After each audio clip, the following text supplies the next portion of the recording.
Vous savez, mes amis, même physiquement, aujourd'hui, les gens, ils sont allés sur Mars.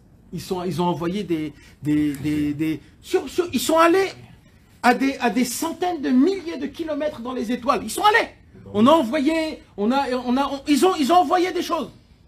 Mais, et c'est hyper loin. Mais tu sais, là où ils n'ont pas envoyé, là où ils peuvent pas envoyer, c'est sous l'eau. C'est-à-dire, sous l'eau, c'est encore plus proche. Ça veut dire à 5000 mètres de l'eau, on ne sait pas ce qui se passe. Maintenant, on sait ce qui se passe à 300 000 km de la Terre, mais on ne sait pas ce qui se passe à 5000 mètres de l'eau. Sous l'eau, on ne peut pas. Parce que c'est ça ce qu'il veut nous dire. On peut aller dans les étoiles, on peut voyager dans les mondes, dans les cieux. Les tzadikim, ils peuvent voyager dans les hauteurs. Mais il n'y a personne qui est capable de voyager dans les bas-fonds. Dans les bas-fonds, mais à Tim, c'est des personnes qui sont très, presque impossibles. Et là, c'est pour ça que Rabbeinu il vient, il dit, pas tout le monde peut descendre dans les profondeurs de la Torah, même si tu peux descendre. Tu sais, il y a des gens, si tu vas à Eilat, alors tu apprends cette shiurim et tu arrives à descendre sous l'eau. On te fait descendre 2 mètres, même pas, on te fait descendre 2, 3 mètres, 4 mètres, 5 mètres, et tu fais des photos et tu t'appelles un mec qui sait plonger dans les profondeurs. C'est zéro ça. C'est ça, à ça nous on ressemble. Nous des fois on ouvre des livres, alors un peu spécial, alors on regarde, on croit qu'on a déjà goûté, on voit les poissons, on voit les trucs, on croit qu'on a goûté les profondeurs, on sait même pas de quoi ça parle. Les profondeurs, mes amis, c'est le noir total, même la lumière du soleil ne peut pas arriver là-bas. C'est quoi la lumière de la soleil? Il dira Rabbeinu dans l'Ikutei Moharan, Torah Aleph, la première Torah. C'est quoi le soleil? Le soleil, c'est la Chorma. La Chorma, c'est la sagesse. Qui connaît la sagesse? Qui connaît la sagesse? Celui qui étudie la Torah, il peut connaître la sagesse. Pour connaître la sagesse, il faut être comme il faut. C'est qui descend Béhémet dans toutes les profondeurs? C'est le tzaddik Béhémet, qui cherche à servir à Kadosh Baruch Hu pour servir Hachem, pas pour je ne sais pas quoi. Et le tzaddik Béhémet, en descendant dans les profondeurs de la Torah, là il arrive à déclencher un processus. C'est quoi le processus qu'il arrive à déclencher? C'est de shoev, comme on dit, de aspirer, de puiser, d'aspirer le Ruach Haïm. Maintenant, le Ruach Haïm, le souffle de vie, mes amis, le tzaddik, pourquoi il le prend? Alors je vais répéter parce que le tzaddik, ça s'appelle la passoire. Le tzaddik, c'est une passoire. C'est un tamis, comment on dit un tamis, c'est ça pour faire un mesanel, comment un mesanel? Un tamis. C'est un tamis. Le tzaddik, il prend la lumière d'Hachem Yitbarach et il filtre, le tzaddik, il filtre Mechalek alafim les meot. Qu'est-ce qu'il fait le tzaddik? Il prend une lumière qui est énorme et petit à petit, il te la mâche, et il te la donne dans ta bouche comme une maman, elle donne à manger à ses enfants pour que la lumière de Akadosh Baruch Hu, elle puisse être adaptée en fonction de ta force, de tes récipients, de ce que tu peux, etc. etc. Si un homme, chas v'shalom, ne passe pas à travers le tzaddik, alors la personne, elle a une possibilité ou de tomber complètement parce qu'il ne touche pas la lumière, ou alors de s'exploser parce que la lumière d'Hachem, elle est trop forte. Alors on n'a pas de possibilité de se rapprocher d'Akadosh Baruch Hu, ni d'étudier la Torah, que à travers le tzaddik. C'est d'ailleurs la raison pour laquelle Akadosh Baruch Hu, il a préféré de donner les 10 commandements à travers Moshe Rabbeinu. Si Akadosh Baruch Hu, il s'est dévoilé au mont Sinaï, pourquoi c'est pas lui qui a donné la Torah? Il s'est dévoilé, il a écrit Akadosh Baruch Hu est descendu. Il y a eu il y a eu le tonnerre, il y a eu les éclairs, il y a eu le chauffard, il y a eu le Galout Hachem, il y a eu Akadosh Baruch Hu qui s'est dévoilé. Alors, si Hachem, tu t'es dévoilé, donne-nous la Torah toi-même. On veut recevoir la Torah de Dieu. Akadosh Baruch Hu, il dit non. Toujours, ça sera avec Moshe Rabbeinu. Après les 2 premiers. Les 2 premiers aussi, c'était à travers Moshe Rabbeinu. Même les 2 premières. On a entendu les 2. Non, on les a entendus. Mais à qui il a donné la Torah, Akadosh Baruch Hu? Akadosh Baruch Hu, il a dit à Moshe, monte, je te donne à toi la Torah. Ça veut dire, toute la Torah, elle doit passer d'abord par toi. Moi, je ne peux pas t'apprendre la Torah. Ça doit passer par le tzaddik. Le tzaddik, il doit passer. La Imouna, pareil. Vaya Aminu Ba Hashem, ou Ba Moshe Avdo. La Imouna aussi, elle dépend du tzaddik. Le tzaddik, lui, on a dit encore une fois, il fait le shalom baït entre nous et Hachem, et entre Hachem et nous. Quand Akadosh Baruch Hu, il est en colère contre nous, le tzaddik qui vient pour nous et il parle, il dit tout ce qu'il essaye de faire l'avocat. Et quand nous, on se conduit pas comme il faut, il dit des bonnes, il fait Azamra sur nous devant Hachem, et quand il descend vers nous, il nous met un peu sur la tête comme ça, il nous dit oh, réveillez-vous un petit peu, et là on se réveille, et c'est ça le travail du tzaddik. Alors maintenant, le tzaddik, qu'est-ce qui se passe? Quand le tzaddik, il prend le Ruach Haïm, il ne le prend pas pour lui. Le tzaddik, il n'a pas besoin, lui, du Ruach Haïm. Le tzaddik, il a assez de Ruach Haïm, il reçoit déjà son Ruach Haïm. Pourquoi il prend le tzaddik, le Ruach Haïm? Parce que le tzaddik, il travaille chez Hachem. Et c'est quoi le travail que le tzaddik, il fait? C'est de réveiller les âmes. Réveiller les endormis.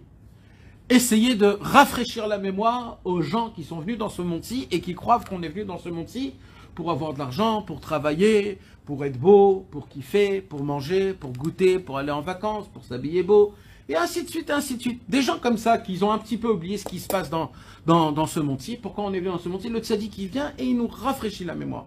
Et comment il nous rafraîchit la mémoire? Avec ses conseils, avec sa Torah. Maintenant, qu'est-ce qui se passe? Le tzaddik, comme on a expliqué, il donne. C'est lui qui donne la vitalité dans le monde. C'est lui qui donne. Quand Akadosh Baruch Hu, il souffle en nous, il souffle à travers le tzaddik. Il est obligé de souffler à travers le tzaddik. Et c'est à travers le tzaddik qu'on reçoit notre respiration, nous et tout ce qu'il y a dans ce monde-ci. Au moment où un homme, chas v'shalom, il sent qu'il y a un manque, alors ce manque, en fait, c'est un manque de Ruach Haïm. Quand j'ai un manque de Ruach Haïm, qu'est-ce qu'il faut que je fasse? Il faut vite que je cours chez le tzaddik. Parce que c'est que le tzaddik qui peut me le donner, ce Ruach Haïm. Alors il dit Rabbeinu, avant que tu cours chez moi, il y a déjà un travail déjà de commencement à faire. C'est quoi? Il dit Rabbeinu, c'est d'abord de vivre la situation manquante. Il faut la vivre, cette situation manquante. C'est pas pour rien qu'Akadosh Baruch Hu nous envoie des situations. On a des problèmes. Alors, tout ce qu'on a, vous savez mes amis, on vient dans ce monde-ci et on a tous dans notre tête une chose. C'est quoi? On se dit, si j'arrange tous mes problèmes, j'ai une super belle vie. On se dit tous ça. Tous. On a tous dans notre tête 3-4 problèmes. On se dit, si j'arrange tous mes 3-4 problèmes, ma vie est superbe.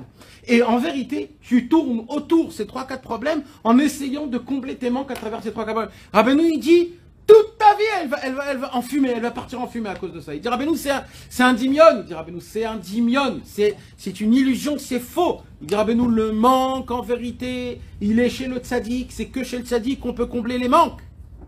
C'est que le tzaddik qui peut combler les manques. Comment on comble les manques?